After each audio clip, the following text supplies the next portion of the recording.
And now to the terror in Spain. As of tonight, there are 14 dead, including one American, in Thursday's attacks on Barcelona and a coastal town. Both attacks were claimed by the Islamic State group. Jack Parrick is in Barcelona and filed this report. A minute of silence. Then a chant of defiance. I am not afraid in Catalan. Spain's king and prime minister joined thousands of mourners at Barcelona's Plaça Catalunya. The historic pedestrian boulevard Las Ramblas was strewn with flowers and signs in memory of the victims. Yesterday, it was a scene of carnage after a van ploughed through the tourist-packed promenade, leaving 13 dead and more than 100 injured. Cell phone video captured crowds running, and the van abandoned at the end of its rampage. I heard this crashing noise, I heard screams, I turned around and looked.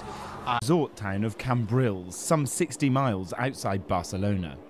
A car drove through a security checkpoint and into a crowd of pedestrians, killing one woman and injuring several others. 5 men with knives and what appeared to be suicide belts jumped from the car. All were shot dead by police in a gun battle captured by clubgoers at a nearby bar. Spanish media reported one of the 5 was the driver of the van in the first attack. The explosives belts turned out to be fakes, a ploy used by terrorists in another van attack that killed 8 people on London Bridge in June.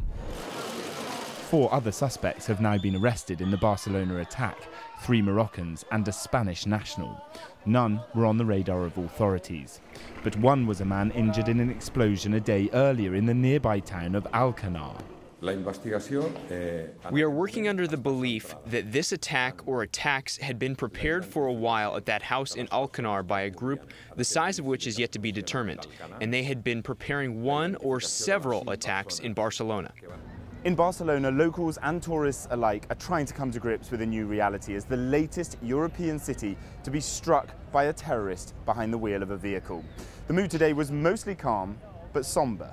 Every city, big city, is attacked now. It's hard for me though to be here. It was really terrifying, but I don't think it's gonna stop me to be here. There's police officers everywhere, and it's comforting in a way because you feel like safe when you're walking down the street. And I think it's amazing how many people there actually are today. I thought everybody was going to be scared and the Rambla was going to be closed. And Prime Minister Mariano Rajoy agreed terrorism is now the main problem facing Europe. This is what is concerning people the most in Europe today, and this is justified in the wake of attacks we have witnessed in cities around us, like Paris, Nice, London, Berlin, and Sweden. It's all calm here on the Plaça Catalunya now, but when there were demonstrations earlier and far-right protesters flared up against anti-fascist demonstrators, people were running for their lives and there was real terror in their eyes. For PBS NewsHour, I'm Jack Parrick.